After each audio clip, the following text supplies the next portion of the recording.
Australia travelling very nicely at the moment. Well in control. Mitchell Johnson, a major part of the he's a one-man machine, isn't he? He's been superb, hasn't he?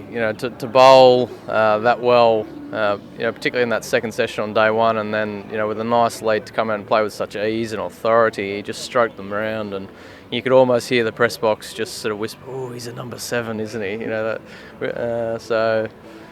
Bowling all rounder, call him what you will. The bloke can bat, the bloke can bowl, and he can certainly field as well. So when he's confident, that the team's up and about. Here at CATV, we noticed on day one, the boys came out for a warm-up. There was really high spirits amongst the group.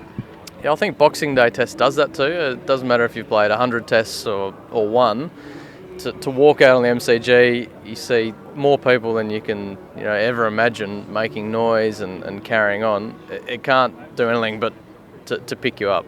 How does that feel as a test opener? You walk out, the cheer from the crowd. I mean, you've got to do it twice now because you're 12 months into your test career. Yeah, it's a very strange feeling because you want to soak it up, but at the same time, particularly at start of innings, you want to sort of get yourself in that performance mindset and not get too carried away with it all. And then there are glimpses when you're batting when you sort of look around and think, "Oh, this is pretty cool," but then you've got to go back into your little cocoon and get back to batting. So it's a fun experience, but it'd be nice to do it for a bit longer, I guess, with the bat. Yeah, absolutely. The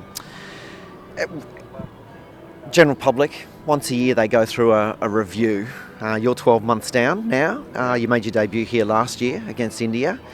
12 months later, let's have a look at what the CATV cricketing public have given you. You're feeling 9.5. How do you feel about that rating? That's probably a bit higher than I was going to expect, having dropped a sitter at the Wackagee. They've got short memories. That's worked in my favour.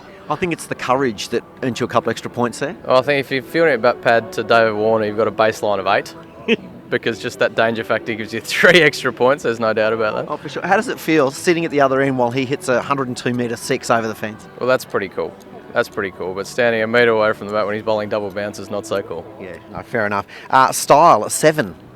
Is that dress style or just general sort of, how I look out there? I think it's an overall. The beard probably gives, some people would probably give that 1 or 2 extra. Some people think scruffy takes him down from a 9 to a 7, that 7's I'm happy with. Fan interaction, a solid 9. Yeah, well, I think that's important. That probably gives me the most happiness to hear because, I remember being on that side of the fence and going and collecting autographs when I was a kid and how important that is to feel as though that you are part of it. So, it's important to give back, so that makes me happy. Excellent. Batting an 8. Probably a bit higher than expected as well. You're making these up. It feels as though I'm improving. Feels like every game I'm feeling a bit more comfortable, learning about myself a bit more, learning about my own game a bit more at the highest level because it is very different to playing Shield cricket. So as I said, I feel like I'm getting better and feel like something's sort of building, something big's building in the background. Absolutely. I think the ton in Brisbane obviously gave you a couple extra points there as well. It was a terrific knock. Oh, thanks. Well, I needed it, didn't I? So nice to get him when it counts. That gives you an 8.5 overall for the last 12 months, which is a distinction. So a great performance and keep it up. Thanks, James. Very kind of you. Cheers.